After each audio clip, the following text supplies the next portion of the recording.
హల్లెలూయా! దేవుని పరిశుద్ధ నామమునకు స్తోత్రం కలుగును గాక. మనము చాలా మంది జీవితంలో చూసినట్టయితే వారి జీవితంలో అభివృద్ధి చెందకపోవడానికి, విజయం చూడకపోవడానికి కారణం ఏంటంటే ప్రార్థనహీనత. అంటే దేవునికి ప్రార్థన చేయకపోవడము.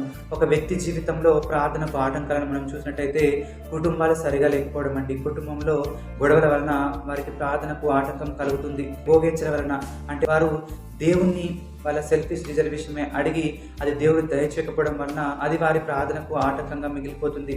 కనికరం లేకపోవడం వలన, క్షమించే మనసు లేకపోవడం వలన ప్రార్థనకు ఆటంకంగా మిగులుతుందండి.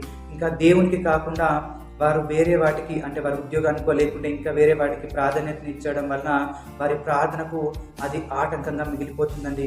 దేవుని వాక్యమునకు అవిధేయులుగా ఉండడం వలన దేవుని వాక్యం సెలవిస్తుంది మనం ఒకరోజు ముమ్మారు ప్రార్థన చేయాలని చెప్పి. మనం కీర్తన గ్రంథంలో చూసినట్టయితే దావీదు దేవునికి ఒకరోజు 7 మార్లు ప్రార్థన చేసిన వారిగా ఉన్నాడండి. కానీ ఎవరైతే దేవుని వాక్యానికి అవిధేయులుగా ఉంటారో వారు ప్రార్థన చేసేవారిగా ఉంటారు. అది వారి ప్రార్థనకు ఆటంకంగా ఉంటుంది. దాచబడిన పాపము ప్రార్థనకు ఆటంకంగా ఉంటుందండి. చూడండి, ఫర్ ఎగ్జాంపుల్ మనం ఏదైనా తప్పు చేసినప్పుడు మనం ఒక వ్యక్తి దగ్గరికి ధైర్యంగా వెళ్ళలేము. అదేవిధంగా మనం ఏదైనా పాపం చేసి దేవునికి దాచినట్టయితే మనము దేవునికి ప్రార్థన చేసే వారిగా ఉండమండి. కాబట్టి ఇటువంటి లక్షణాలు మీలో ఉన్నట్టయితే ప్రియులారా, మీరు దేవుని సన్నిధిలో ఒప్పుకొని ఈ రోజునైనా మీరు దేవునికి ప్రార్థన చేసినట్టయితే దేవుడు మీ జీవితంలో అభివృద్ధిని ఇచ్చేవాడిగా ఉంటాడు. అటు కృప దేవుడు మనందరికీ దయచేయును గాక. ఆమేన్. హల్లెలూయా.